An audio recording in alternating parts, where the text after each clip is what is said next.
ทักทายสวัสดีพ่อแม่พี่น้องมาพบพ้อกันอีกแล้วทั้งสองสาวลาวบ่าวผู้ไทยเนาะวันนี้บ่าวสมหวังสีไปนำต้นดอกไม้นะเอาพระลงนะพ่อแม่พี่น้องเดียวบรรยากาศสิเป็นอะไรกับภาคพี่ภาคน้องกดไลค์กดแชร์กดติดตามเพื่อเป็นกำลังใจแล้วก็เพื่อสิบพลาดคลิปใหม่ๆทางสองของเฮาเนาะเฮาไปเบิ่งกันเลยคนมาเตรียม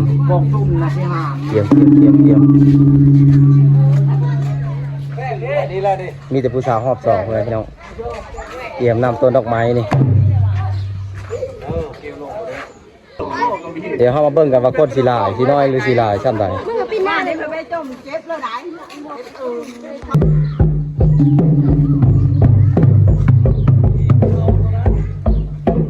มาเบิ่งว่ามื้อนี้สีนำไปสิไปฮอด2บ้านมื้อนี้นะเดี๋ยวมาเบิ่งบรรยากาศสิมีผู้แซ่ผู้สาวมาแห่ต้นดอกไม้นำน้อยหรือหลายชั้นใดนะสิมาพบเจอผู้สาวงามบ่มื้อนี้บ่สว่างกะสาวน้อยบ่ได้มานำอยู่เฮือนนะเพราะว่ายากน้องนวินกับแพรวาเนาะคนก็เริ่มมาหลายแล้วชาวแรกก็มาทุกคน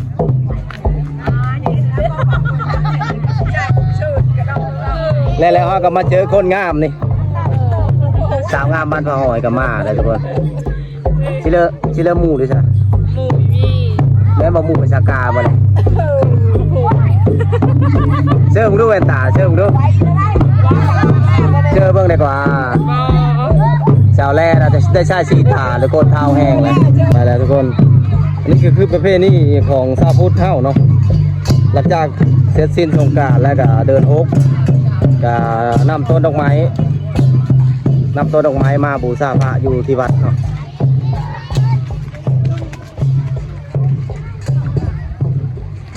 เจอผู้สาวทุกคนซื้อได้เลยสกีน้องกีนะทุกคนสาวกีอยู่บ้านเลยนี่บ้านฝาหอยนี่ผู้บ่าวเลยบ่โสดแต่โดนเลยบ่โสดแต่ปีไก่โสดแต่ปีไก่นี่คนสาวงามบ้านฝาหอยนี่นำต้นดอกไม้นี่บ่ยันหอนบ่นี่ยันแต่ดำบ่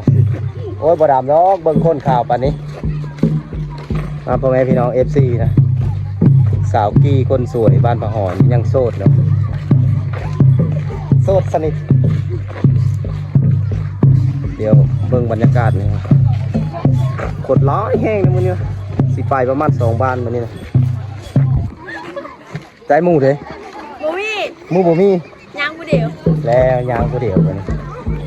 ในกายอยู่บ่คนมาหยังเฮียงทางยางผู้เดียวก็ได้บ่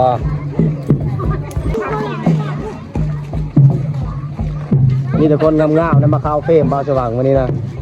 ที่แล้วผู้บ่าวเด้ผู้บ่าวมีมี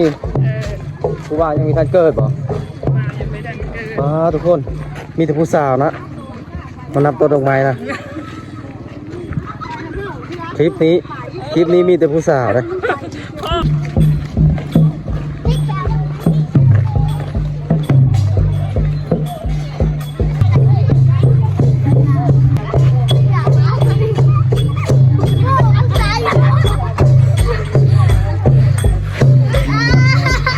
ผู้สาวซ้ำน้อยทุกคน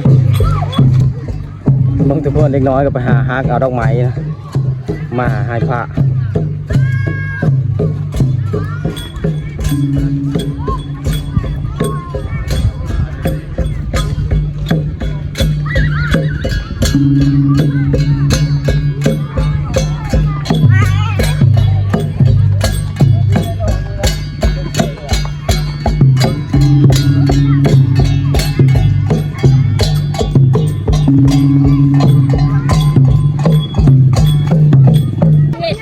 คนมาแล้วมาสมองมาเห็นผู้สาวนี่นี่มาเห็นแล้วผู้สาวนี่นะสาวนักเรียนม..4 นี่มาทุกคนมาสมองได้ยางเองข้างผู้สาวนะวันนี้นะซื้อได้เลยคนนี้นี่ซื้อได้เลยซื้อหอมสาวหอมคนงาม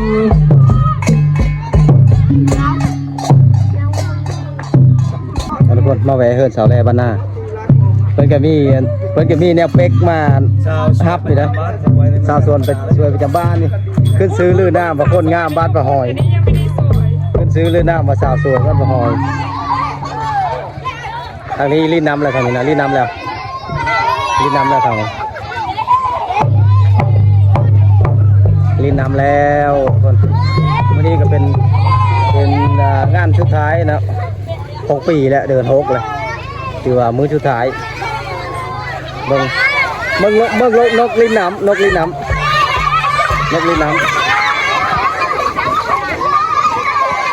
โอบน้ำใช่เลยทุกคนเบิ่งเด็กน้อยเฮ็ดมื้อนี้เป็นมื้อเด็กน้อยม้วน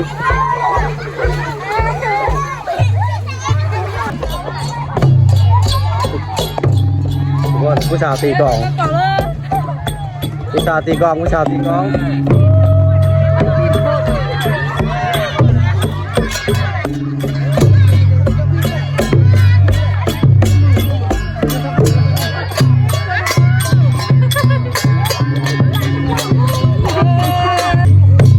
ผู้สาวตีกลองผู้สาวตีกลองผู้สาวตีกลองเอาโอ้ยเครียดให้ไผ่มาดิเครียดให้ไผ่มาดิวันนี้ผู้สาวมาหลายทุกคนสบายดีซื้อได้เลยผู้นี้ซื้อติ่มสามคนงามโซดป่ะมีเจ้าของแล้วโซดชนิดตัวนี้ดิซื้อได้เลยฮะสาวเมฆคนงามได้ยินเข้าไว้ไหมเอาลูกสาวในบ้านลูกสาวที่ในบ้านเหรอโซดจีบ่โซดชนิดเลยผู้ใดก็โซดได้ผมมีแต่ผู้บ่โซดเห็นได้รับมาหลายคนบอกวันนี้มาหลายคนเนี่ยทุกคนผู้สาวนำต้นดอกไม้นี่ดอกไม้ก็งามก้นก็งามแล้วว่าก้นกับดอกไม้พ่อแม่พี่น้องมักดอกไม้หรือมักก้นคอมเมนต์มาบอกปลาสว่างกันเถอะคนสาวติ่มน้องติ่มคนสวยเพราะว่าตอนนี้อยากได้คนมาดำหน้าสวยแต่กายสีลงหน้าแล้วดำหน้าได้จะกินนะต้องการผู้บ่าวที่ดำหน้าเก่งสาวติ่มกับสาวเมฆน้องติ่มน้องเมฆสาบานพาหอยสาวผู้ไทยนะสร้างเพื่องในป่าเลิกนะดอกไม้งามในป่าเลิกทุกคน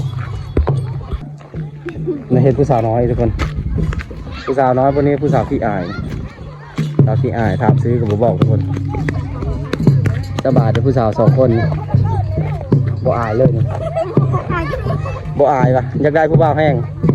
อยากให้เบ้าสว่างหาผู้บ่าวให้นี่เบ้าสว่างก็ยักย่องอยู่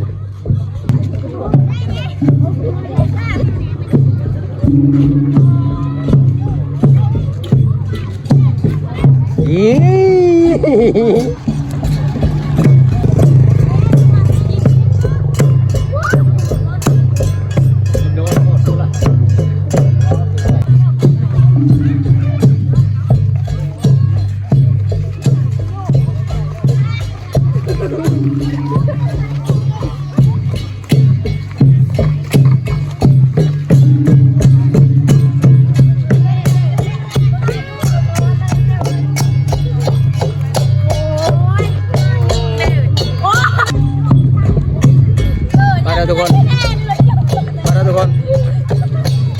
กำลังเดินไหวออกไปทงหน้าเลยพาพี่พาน้องไปลิ้นขี้ตมสู้เบิ้งสู้พี่น้องเบิ้งวันนี้บ้าสว่างสิดึงผู้สาวลงแช่ผู้สาวบ้าสว่างน้ำหน้าเลยผู้สาวย้างน้ำหลังนะผู้สาวผมมีซิดไปก้อนบ้าสว่าง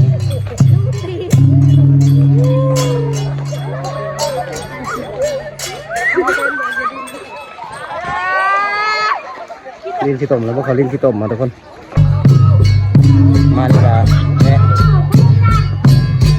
เขาเบิ้งกี่ครั้งเขาเบิ้งกี่ครั้งเบิ้งคนน้อยทุกคน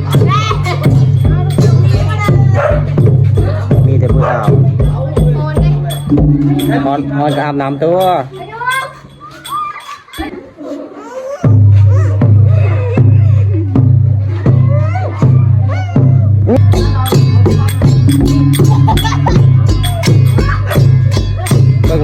นกลินนำทางนี้ก็คือที่เอาเมื่อขายดอกไม้นะจนเต็มโจมตามเบิ้งเนี้ยนะเมื่อขายเบิ้งคักเลยอากาศก็ร้อนทุกคน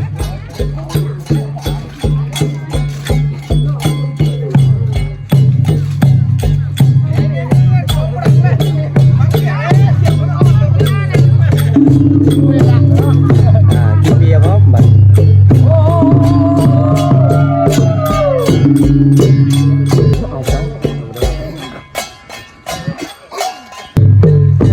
บางนกลินน้ำนกลินน้ำนกลินน้ำนกลินน้ำนกลินน้ำบางนกลินน้ำนกลินน้ำ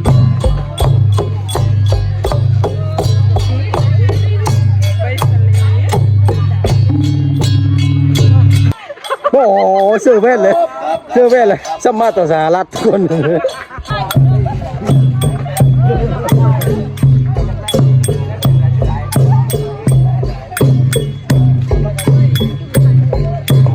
ผู้สาวตีซิ่งผู้สาวตีซิ่งผู้สาวตีซิ่งเป็นทุกคนก็ตีซิ่ง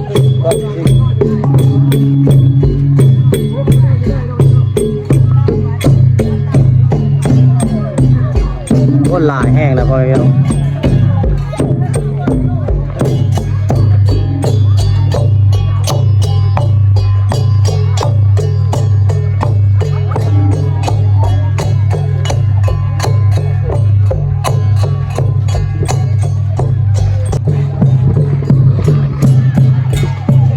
ทุกคนเดินมาม้วนมาซื้อน้ำกาดงานเป็นงานสุดท้ายของปี 2025นี่เดิน6เลยแล้วก็ลงไฮลงหน้าอะไรแบบนี้นะคนหลายมาเลยนะ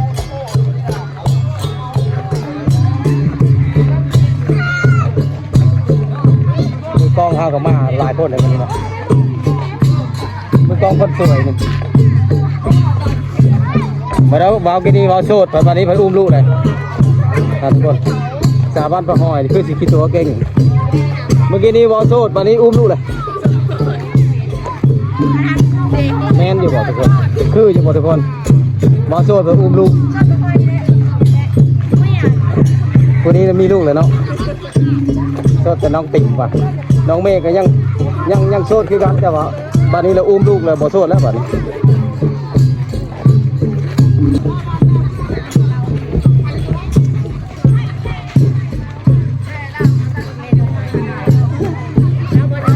ดอกไม้ได้งามแต่คนบ่ได้งามเลยทุกคนคนบ่ได้งามแต่ดอกไม้งามเลยบ่สว่างว่าย่อคนงามกว่าดอกไม้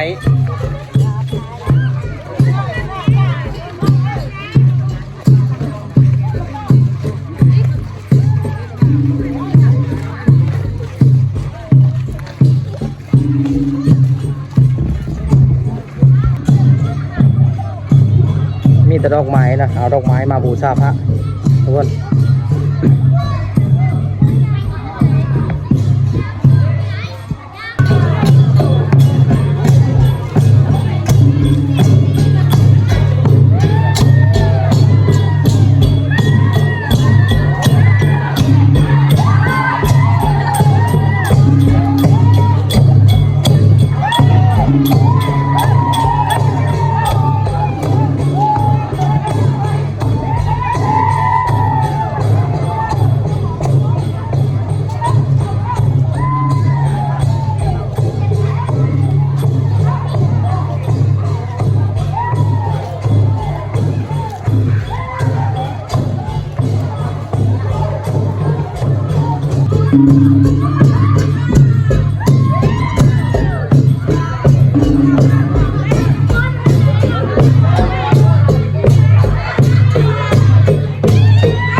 ต้นดอกไม้แห่ต้นดอกไม้ทุกคน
นะทุกคนวันนี้ก็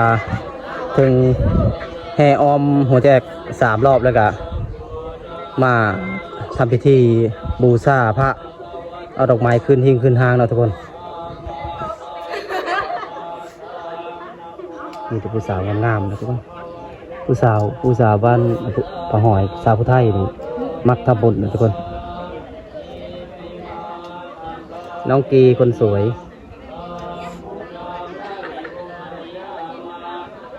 นู่นคนนั้นผู้สาวน้องอะไรนะน้องติ่มกับน้องเมฆนะคนสวยนะ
นะทุกคน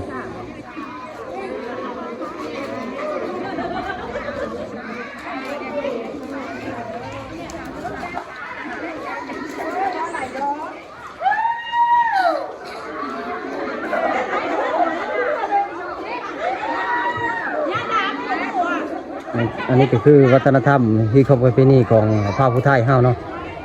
วางดอกไม้ใส่หิ้งพระยังอีกมื้ออื่นทุกคน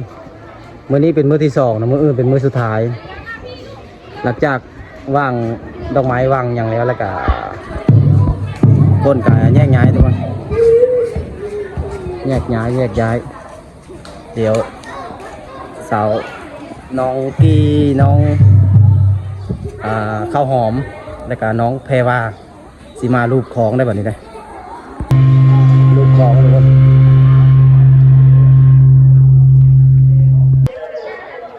ทุกคนหลังจากแล้ววางดอกไม้แล้วก็มาขออธิษฐานรูปของดังหรือบ่ดังดังเลยทุกคนดังเลยทุกคนคือง่ายๆแค่นั้นประเด็นนะง่ายๆเลยทุกคนเบาดังแห้ง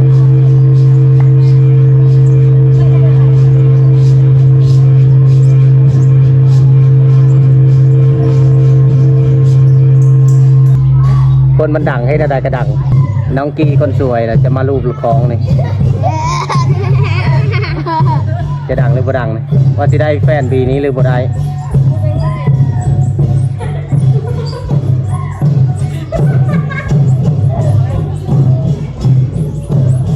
โอ้ปีนี้ก็บ่ได้แฟนเราอธิษฐานเราคันได้แฟนปีนี้เราให้ดังบ่ดังเลยทุกคนถือว่าทนรอบไปต่อเด้อเจ้าเด้อ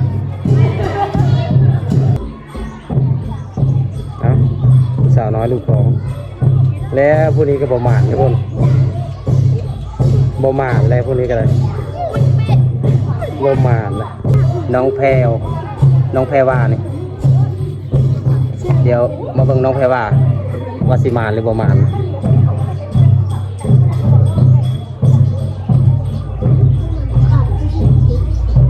บ่หมานแล้วบัดบ่หมานเอ้าหมานเอาต่อไปสู้ต่อไป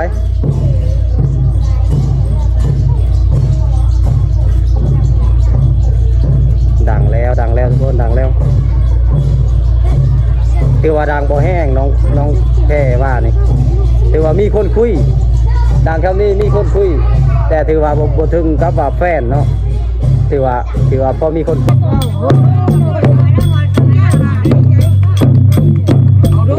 ผู้หญิงเนี่ยตีกลองทุกคน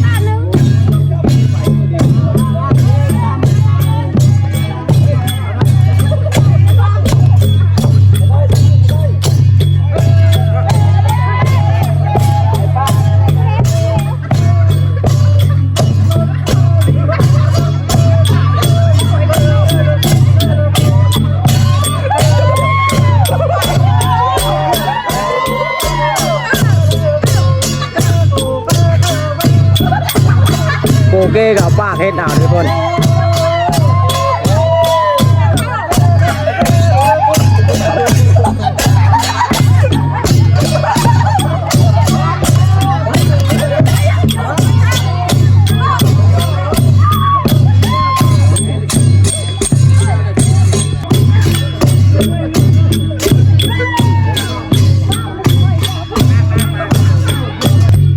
ทุกคนก็เมา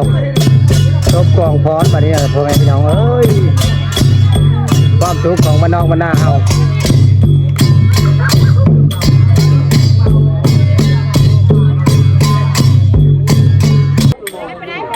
บายได้ตากล้องขนาดก็ได้